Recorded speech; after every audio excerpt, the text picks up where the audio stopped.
Hey, and welcome back to this week's video. This time I'm going to talk about customer discovery, or in short, how to talk to your users. Customer discovery is really important in your startup journey to go from 0 to 1 because it helps with three things.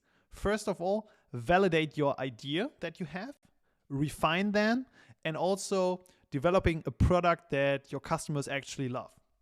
And the process is quite simple. So when we started out to think about ideas in the past, we always started with talking to people in that space. For example, if we wanted to build something in the software space that is tailored towards head of marketing, we talk to them and ask them a ton of different questions to come up with a basic focus area or also an idea range that we can then try to work with. After that, we try to come up with a hypothesis. This could be something for our Magic Design product, for example, could be, hey, a lot of head of marketings out there struggle with their design work and they are fed up with agencies and freelancers. And then the idea is to take this kind of hypotheses, go back and talk to even more people. And inside these user interviews, and I will come to this in a bit, it's really important to listen and not talk so much. And through the interviews, we get a sense on whether it's a good idea that we are pursuing or if we should iterate on the idea and then come up with another hypothesis, talk to more people till the moment where we find real validation, and then we go out and build an actual product. But how do you actually find people to talk to? For us in the past, there have been like three things that were quite well. So first of all, we tried to find people in our own network. I did that most of the time by just scrolling through my LinkedIn feed, typing in the kind of person that I was looking to talk to, and then I reached out to them and asked, hey, do you have time for a 15 or 30-minute interview on this kind of topic?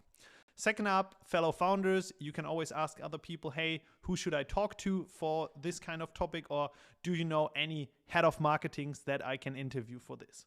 And the third thing is, if you have actually done one interview, always ask in the end, hey, is there another person that I should talk to? Because most of the time, if you are talking to a head of marketing, they also know a ton of other head of marketings. Second group or space where we can find people is on the socials. So on LinkedIn, you can also search for specific persons, senior developers, for example, team leads, development, and then just do a cold outreach and ask, hey, are you open to helping me on this like 15-minute interview because I'm validating a startup idea? And in a lot of cases, the people are quite open to this because they have been in your exact same shoes before interviewing people. So it's quite easy to get at least 10 to 20 interviews in a week or something. And then last but not least, communities. This can be anything from Slack communities, Product Hunt, Reddit, indie hackers, or things like this, where a lot of fellow entrepreneurs are hanging around, also people who are working in tech. And if you're just asking them, hey, would you be open for this short interview? A ton of people are coming back to you because entrepreneurs in general are quite open to talking to other people and also giving back. In general, there are some things to really focus on if you are doing these customer discovery things. So on the one hand, there are a few things that you should do and also some things that you shouldn't do. So first of all, it's about focusing on the learning stuff here.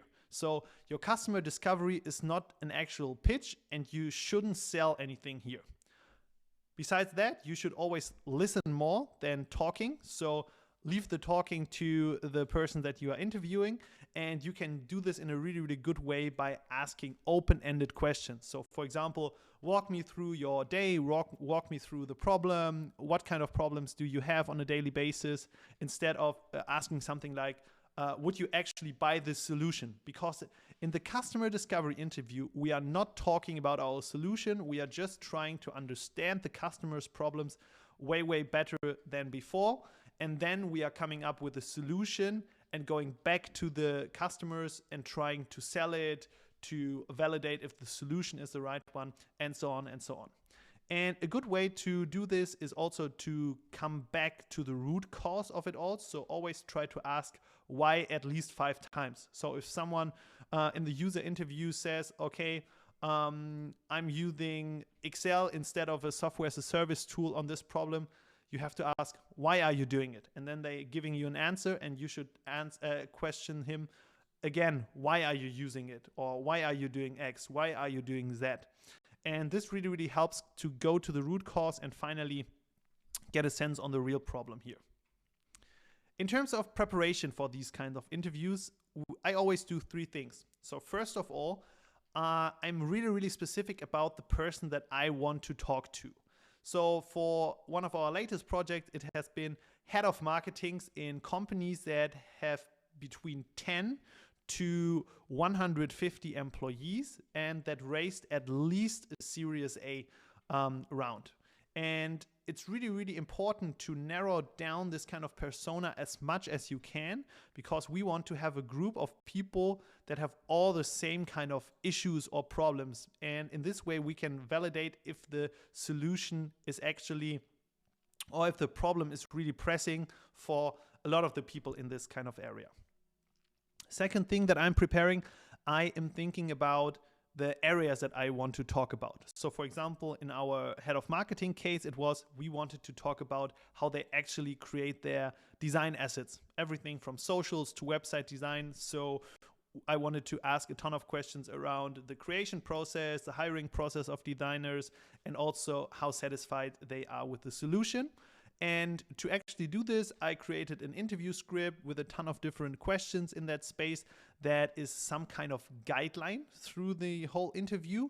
But obviously, it's way, way better if you just follow the flow, and also you have to adapt in a sense that you ask different questions depending on the stuff that the person said before.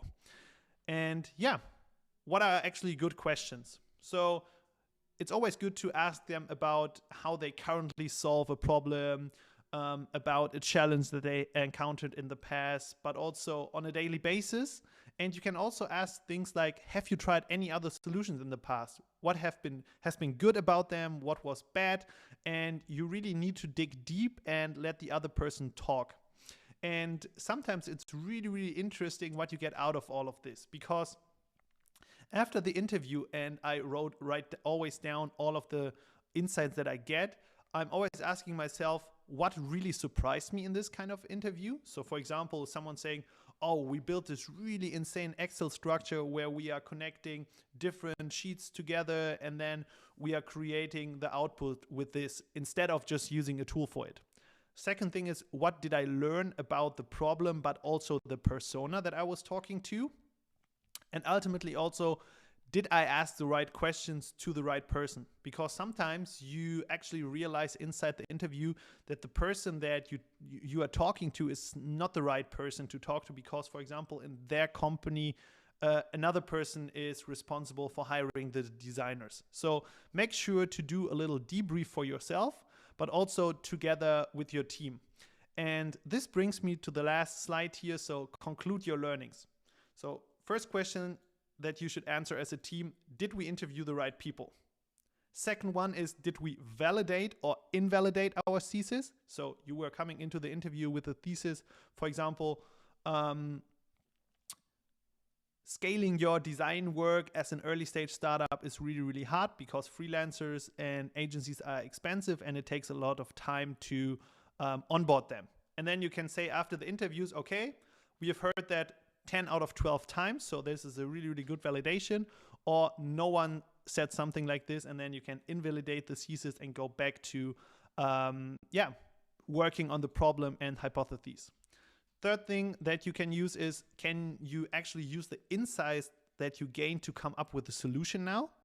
And last but not least, do you need to talk to more people, or can you actually go into the building mode? And the next step would be to create an MVP or a first solution, and then use this kind of solution to go back to the same people that you already talked to, but you can also go back to other people inside that ICP to actually try to validate the solution that you built.